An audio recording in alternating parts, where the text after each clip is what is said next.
The following tutorial is a how-to guide for Microsoft Office Access program.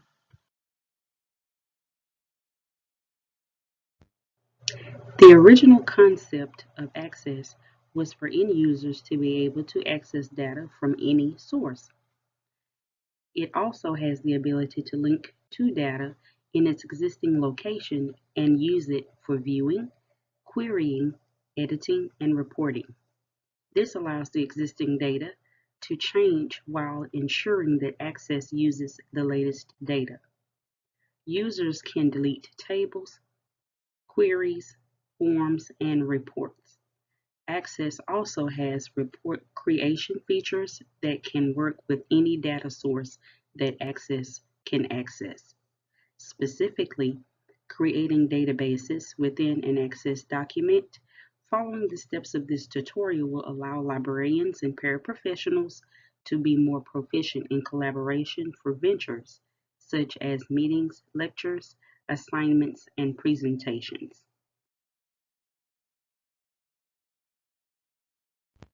By the end of this tutorial, you will successfully be able to understand the terms entity, attribute, and relationship, understand the term primary key and identify primary keys in a table, and design a database to satisfy a set of requirements. In database administration, an entity can be a single thing, person, place, or object. Therefore, only things about which data will be captured or stored is considered an entity. An attribute describes the information about the entity that needs to be stored. An entity will have 0 or more attributes, and each of those attributes apply only to that one entity. A relationship is an important component of a relational database. It establishes a connection between a pair of tables that are logically related to each other. A pair of tables is logically related via the data which it contains. In essence, it helps to further refine table structures and minimize redundant data. Choosing a primary key is one of the most important steps in good database design. The role of a primary key is to provide a unique identifier to each row in a table, ensuring row-level accessibility. The primary key is mandatory in order to define a relationship between a child table and a parent table, since the primary key is migrated to the child table as its foreign key to the parent table row. A properly designed database provides you with the access to up-to-date, accurate information. Because a current design is essential to achieving your goals in working with a database, investing the time required to learn the principles of good design makes sense. In the end, you are much more likely to end up with a database that meets your needs and can easily accommodate change. To represent a one-to-many relationship in your database design, take the primary key of the one side of the relationship and add it as an additional column or columns to the table on the many side of the relationship.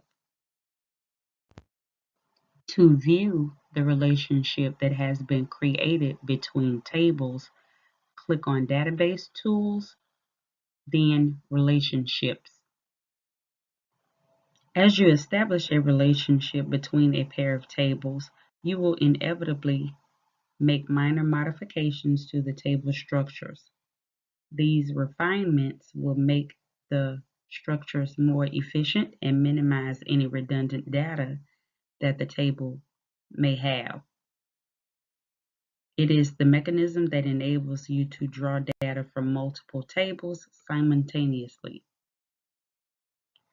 When you create a new table in Datasheet view, Access automatically creates a primary key for you and assigns it to a field name of ID and the auto number data type. In Design view, You can change or remove the primary key or set the primary key for a table that doesn't already have one.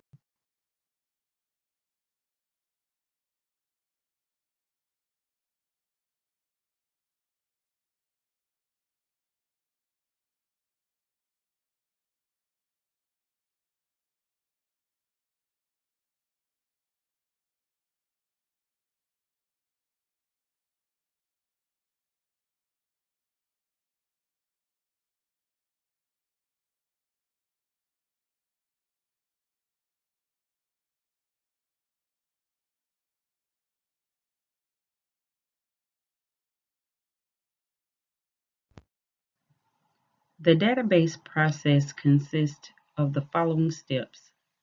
First, we have to determine the purpose of the database itself. This helps prepare you for the remaining steps.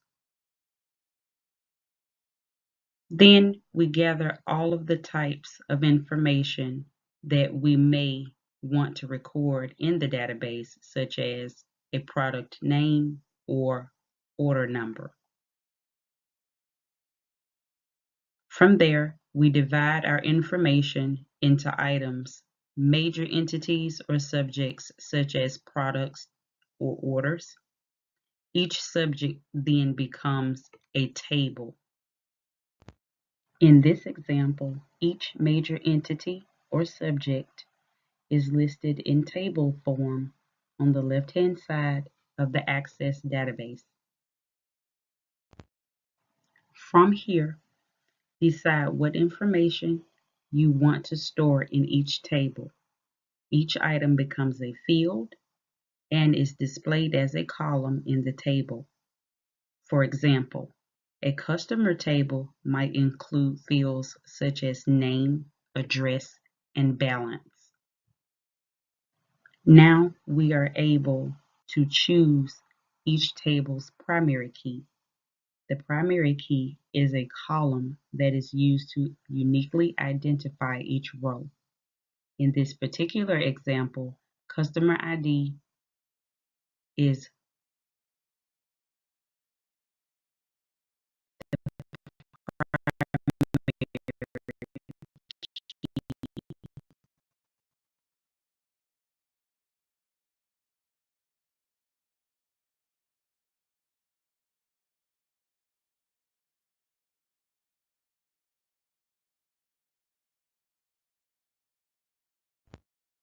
We are now able to look at each table and decide how the data in one table is related to the data in another table. Add fields to tables or create new tables to clarify relationships as necessary. Now, apply the data normalization rules to see if your tables are structured correctly. Make the adjustments to the tables as needed. Analyzing for errors should be done at this point. We should create the tables and add a new record and sample data. See if you can get the results you want from your tables and make the adjustments to the design as needed. By this point of the tutorial, you should be able to understand the terms entity, attribute, and relationship, understand the primary key, and identify primary keys in a table. Also, design a database to satisfy a set of requirements.